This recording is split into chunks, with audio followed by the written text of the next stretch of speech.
Bismillahirrahmanirrahim. Assalamualaikum warahmatullahi wabarakatuh. Salam sejahtera bagi kita semuanya. Om Swastiastu, Namo Buddhaya, salam kebajikan. Bapak, Ibu, dan saudara-saudara sebangsa dan setanah air, penerapan PPKM darurat yang dimulai tanggal 3 Juli 2021 yang lalu adalah kebijakan yang tidak bisa kita hindari, yang harus diambil pemerintah meskipun itu sangat berat.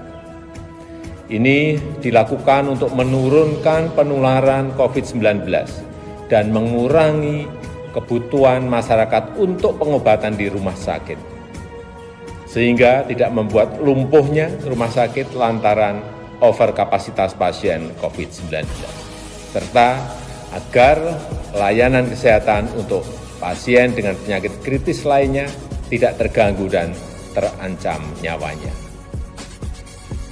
Namun, alhamdulillah, kita patut bersyukur setelah dilaksanakan PPKM darurat, terlihat dari data penambahan kasus dan kepenuhan bed rumah sakit mengalami penurunan. Kita selalu memantau, memahami dinamika di lapangan, dan juga mendengar suara-suara masyarakat yang terdampak dari PPKM. Karena itu, jika tren kasus terus mengalami penurunan, maka tanggal 26 Juli 2021 pemerintah akan melakukan pembukaan secara bertahap. Pasar tradisional yang menjual kebutuhan pokok sehari-hari diizinkan dibuka sampai pukul 20 dengan kapasitas pengunjung 50%. Pasar tradisional selain yang menjual kebutuhan pokok sehari-hari diizinkan dibuka sampai dengan pukul 15 dengan kapasitas maksimal 50%.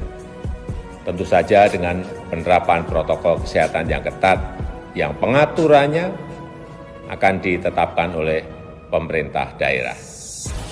Pedagang kaki lima, toko kelontong, agen atau outlet, voucher, pangkas rambut, laundry, pedagang asongan, bengkel kecil, cucian kendaraan, dan usaha kecil lainnya yang sejenis diizinkan buka dengan protokol kesehatan ketat sampai dengan pukul 21 yang pengaturannya teknisnya akan diatur oleh pemerintah daerah.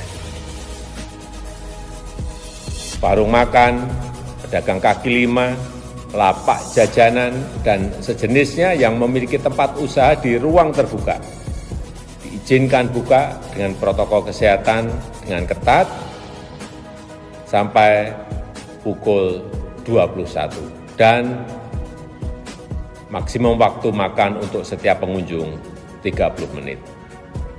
Sedangkan kegiatan yang lain pada sektor esensial dan kritikal, baik di pemerintahan maupun swasta, serta terkait dengan protokol perjalanan akan dijelaskan secara terpisah.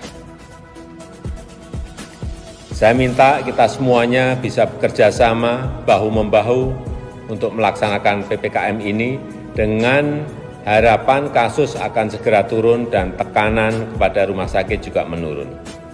Untuk itu, kita semua harus meningkatkan kedisiplinan dalam menerapkan protokol kesehatan, melakukan isolasi terhadap yang bergejala, dan memberikan pengobatan sedini mungkin kepada yang terpapar.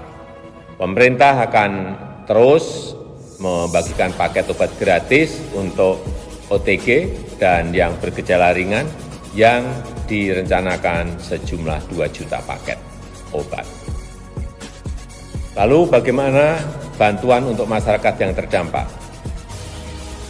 Untuk meringankan beban masyarakat yang terdampak, pemerintah mengalokasikan tambahan anggaran perlindungan sosial 55,21 triliun rupiah berupa bantuan tunai yaitu BST, BLT Desa, kemudian PKH, juga bantuan sembako, bantuan kuota internet, dan subsidi listrik diteruskan.